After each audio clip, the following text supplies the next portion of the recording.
Hello my crafty friends, Corrine here from Corrine Crafts. I hope you are well. Well, as today is the first Monday of February, it is the day to launch my February colour challenge. I hope you like this colour palette. Look at that. Look at these beautiful, beautiful colours. Now these are the colours I've crafted with today. I've used aqua pens and I've used cardstock to meet the colour challenge. You can meet it in any way you want, whether that's with pens, whether it's with paints, it's with fabrics, it's with glitter paste, it's with embossing powders. Oh, there's so many ways to do it. Papers, inks, whatever you want. It's just about looking at that colours, seeing how that inspires you, and then putting them together. Now look at that. This is how those colours work together in nature. Isn't nature a wonderful thing? I'm going to show you now how to make my project, and I'll also explain in the video how you can take part and where you need to leave your projects so that you can be in a chance of entering the colour challenge too. So please watch the video and I'll show you now how it's done. So I'm going to introduce you today to the colour challenge for February. Now look at these beautiful colours, aren't they?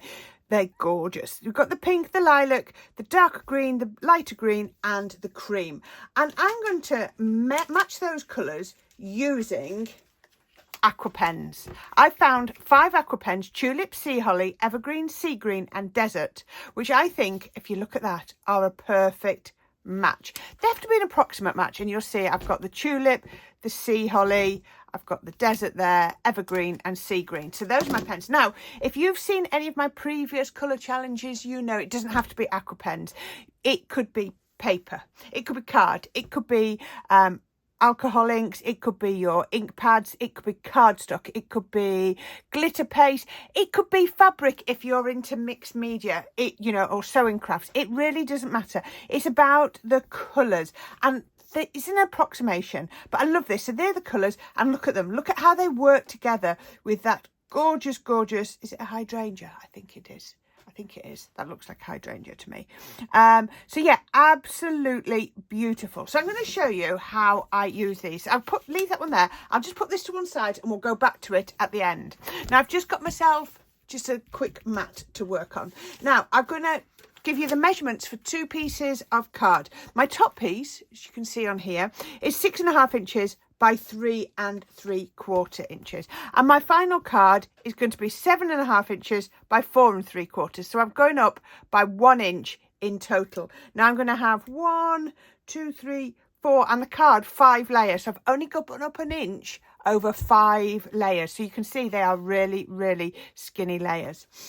So there's my piece of card. I'm just going to move it over to that side a little bit, and I'm going to pop a little bit of the colours, and I'm going to pop them down in the order I'm going to use. Now I'm going to need quite a little bit of the pink and the lilac. Now I know I'm using that sea holly, but what I'm actually going to do is I've got another pen. This is heather, and I'm just going to pop a little bit of heather in there because I've just found that when I diluted the sea holly down, it diluted just a little bit too much. I'm going to keep in that order. Evergreen, I won't need more than that because it goes a long way. Sea green, and finally desert. Oh, squeaky squeak. And then I'm going to bring in a paintbrush along with some water. I've got that there. Leave those there so you can see my colours. So let's start with the first one. Oh, did I say this is watercolour card? Because I'm going to be adding quite a bit of water to this. So we're going to start at the top, and we're going to start with the pink. I've just got, I don't know what you call that, a flat-headed brush, but you can be using whichever sort of brush you want. So I'm going to take it over to the pink. Just going to add a little bit of water to that and mix it up. And straight away, I've now got this lovely watercolour medium. I'll tell you what would look lovely doing these would be your glitter, what do you call them? Using something like, your watercolour shimmer pen. If you've got the right colours in the watercolour shimmers, that would look lovely. So I'm going to get the pink, and I'm just going to do a nice sort of swatch across there. I told you the pink does come out quite weak. Let me just I'm just going to add a little bit more. Try not to dilute it down. That's better. So let's put the pink across. I always have to remember I need to go further than I thought. I'm just going to let that dry a little bit, and then we could always go back in and add some more. I'm just going to mix these two purples together. Just to darken off that purple just a little bit. I just found it was a little bit, once I've added the water, it was just getting a little bit diluted. So we can then just do the same. Just run one into the other. And you can do your swatch as big or as small as you want. Just making sure you come out. Okay, then I'm going to come in with the darker green. I've already got some water in that. I dropped it, didn't I? I'm going to come across. It's a bit stronger as that one, so you might want to dilute it down just a little bit. You see, because I'm using watercolour card, I can run into that. Actually, it's making me think I need to go back in with my purple in a minute and add some more. The lighter green, the sea green. There we go, look at that. Isn't that gorgeous? I've sort of done a little bit wider ones on this one. Oh, I need to do a little bit more on that green.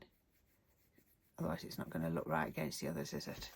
And then the desert, let's make sure the brush is definite. All I've got is a piece of paper towel in my hand, and I just sort of keep making sure my brush is clean. Then I'm going to go across with the desert. Now, the great thing about doing something like this is every time you do it, it's going to come out different. Your swatches are going to be different sizes, different thicknesses, however, you know, you get them. I haven't got to the bottom, so I'm going to pick up a bit of that pink, and I'm going to come down again. Let's get a bit more pink.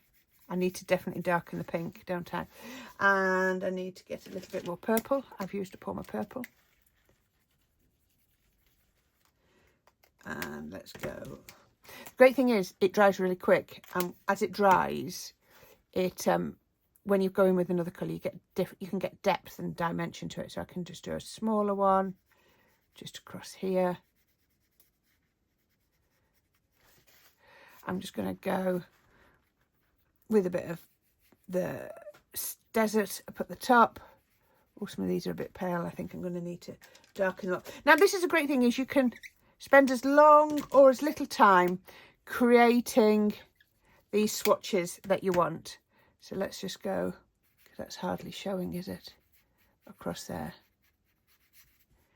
There we go. I need to really bring some more out in this. And the more, every time you go over it, it goes a little bit darker, doesn't it? Ah, that's better. And I can almost get strokes in it, which I quite like. Adds dimension, doesn't it? Now, you could colour straight on. You could take your pen straight to the card if you wanted to, and that would look lovely too. I'm just checking you can see all of that. Yeah, you can. I have to have my camera so high that I can't actually see when it's what you can see. Let's go in with the purple. Could do with a little bit more. I lost my brush then, it was in the water. Couldn't see that. There we go. And let's just come, but look. See, the second time, it definitely comes out darker, doesn't it?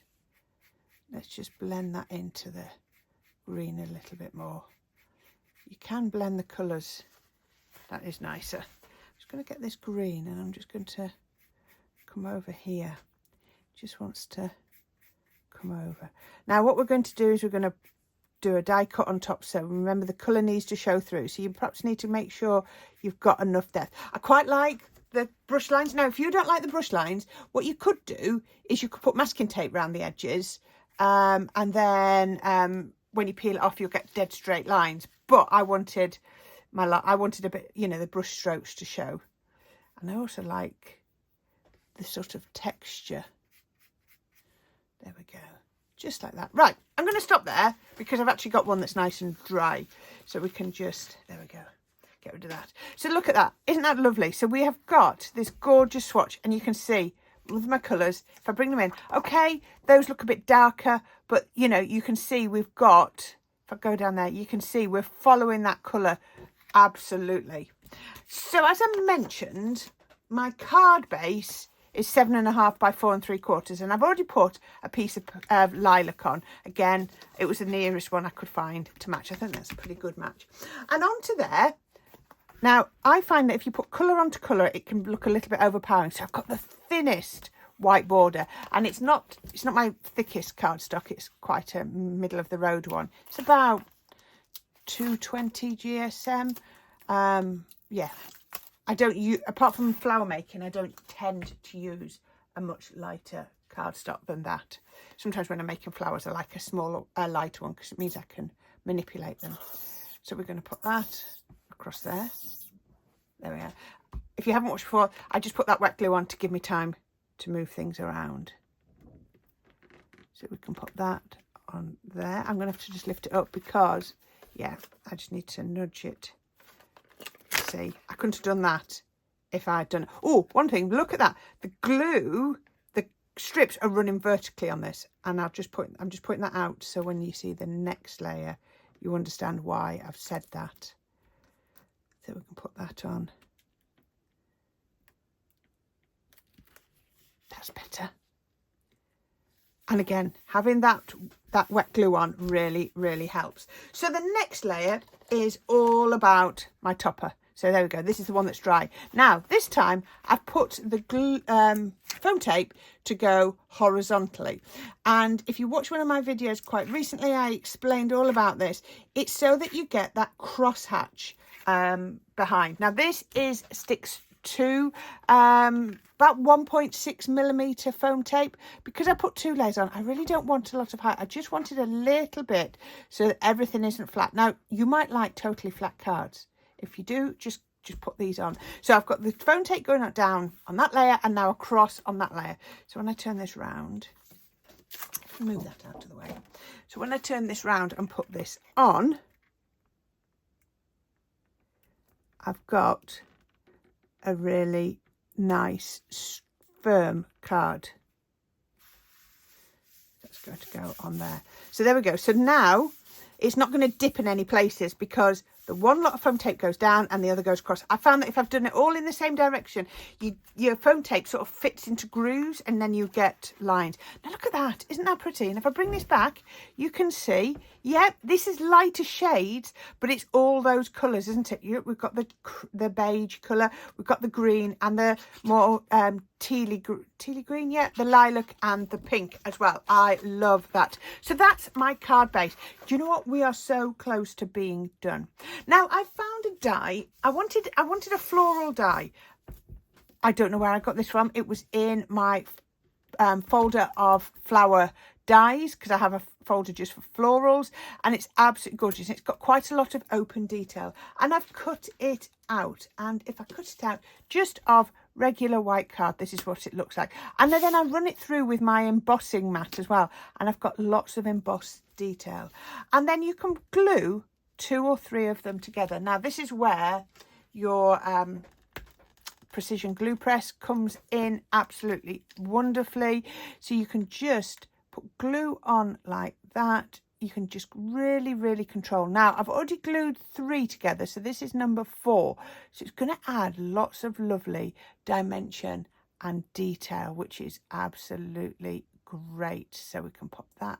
So can you see how controlled I can be with my glue? Absolutely love it.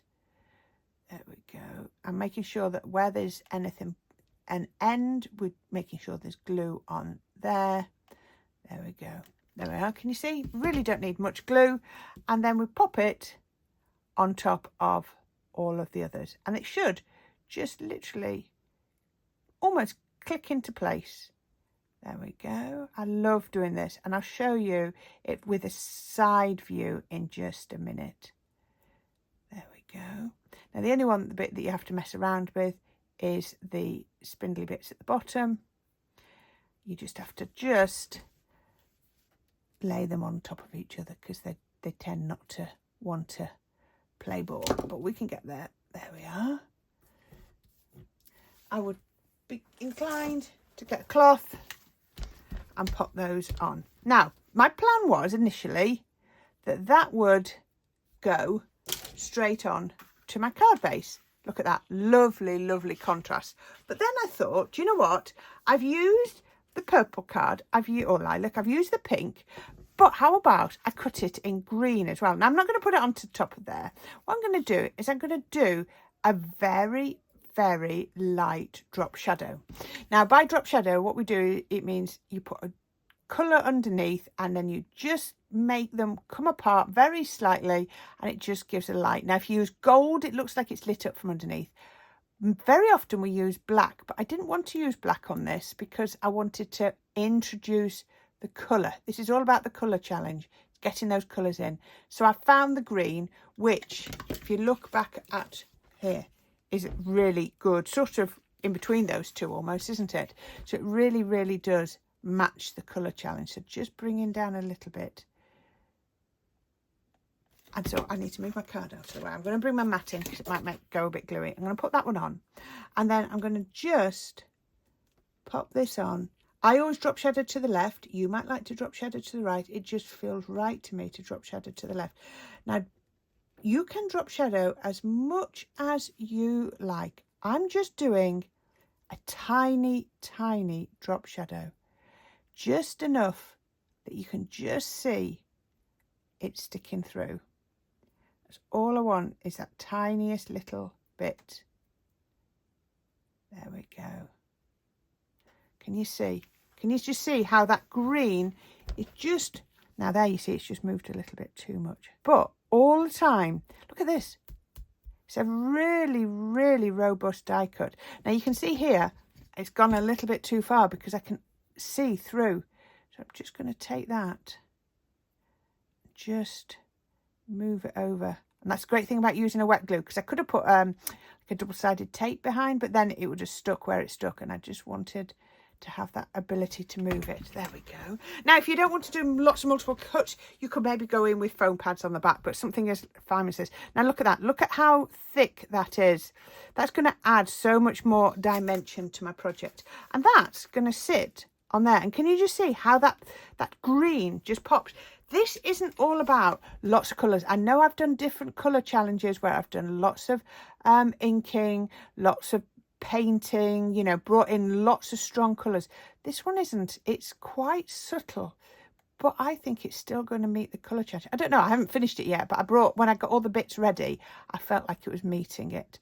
So we can just put that on there. So can you see how controlled I can be with this precision glue press? Lots of people are asking about it. I know a lot of people have bought them recently. I think a shipment came to the UK quite recently. Just Google Sweet Petunia glue press and you'll find it.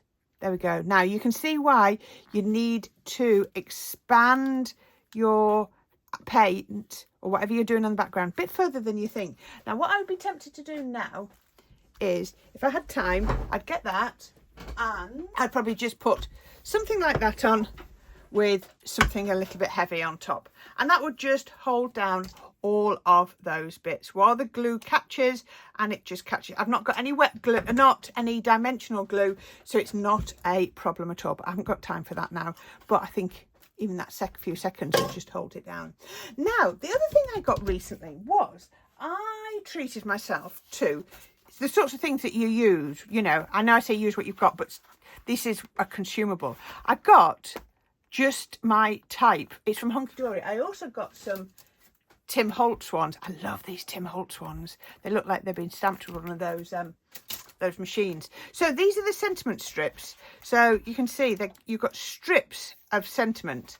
So what I did was I cut some strips. First of all, I cut the strips. So I'm cutting inside the white line. And then I've taken one and I've trimmed it down so that all the white lines are missing. So I've got lots of these to be playing with. You see, it came from here. You can see I've just cut it inside the white line and then trimmed it down. So yes, look at all of these. I've got all of these to be using over the next little while. I love them. So all I'm going to do is grab it with my tweezers. I've just filled up my 3D glue. Just did that a few minutes ago. Now again, foam pads, if you wanted to give this card to somebody on the same day as doing it, you'd have to be using foam pads. Now, I think that thin bit is just crying out for the place to put that. Let me put the lid on there. And then I can just press that down. This is why I love 3D glue, because it's just like self-leveling, isn't it? Make sure that's central. And then all I want to do is, I've got some water droplet gems. Now I'm going to be moving on to my loose ones shortly because I am rapidly running out of these. Actually, I think I want the small ones, and I've got lots of small ones on this sheet, so let's use this sheet up first. Remember, 1s, 3s, 5s, it's what we always say, so I think I'm going to have to go 5 on this because it's quite tall. And it's not quite a DL, because a DL, if it was 4 3/4, it would have to be 9 1/2 to be a DL, because it's double length to the width, and it's not. So it's just a random size. So I'd have to make an envelope, but I usually cut down an envelope or something. I could cut down an 8-inch envelope. An 8-inch envelope would work really well. And there you go. It's finished. As I ramble on. There you are. I love the little gems all the way around the outside. Isn't that absolutely gorgeous? I'm loving that. There was my colour inspiration. Loving those colours. I put that at the side. There we go, so you don't get distracted by the flower. I have gone with those colours, and I have taken the colours in the background.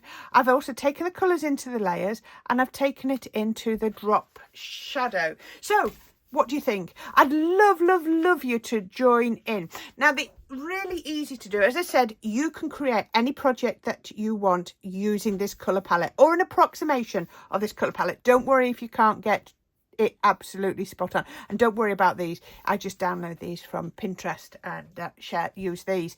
And then once you've done it, take a picture of your card and put it on my Facebook post. There will be a Facebook post for this that goes live today, or the first Monday of February. So if you can find that on my Facebook post, it's just Corrine Robinson, and you'll find, unfortunately, it's got my picture on there at the top, and you'll find me. So find my Facebook page, find the post that's got this picture on and this picture. Will have both of those on there, and then you'll be able to drop yours in, and at the end of February I will be able to pick a winner. So thank you for watching. As always, what I'm going to do is I'll link to my colour challenge playlist, so that if you've never seen them before, the other colour challenges have closed, but you'll be able to see the sort of projects I've done in the past. And as always, I will link on this side to the subscribe. But if you can like this post, that's brilliant, because then YouTube will start pushing it out to everyone else. As always, all my links are down at the bottom, but it'll be, because this is a Monday, I will be back tomorrow with another project. So thank you for watching, my friends. I hope you enjoyed that, and I'll see you all very soon. Bye for now.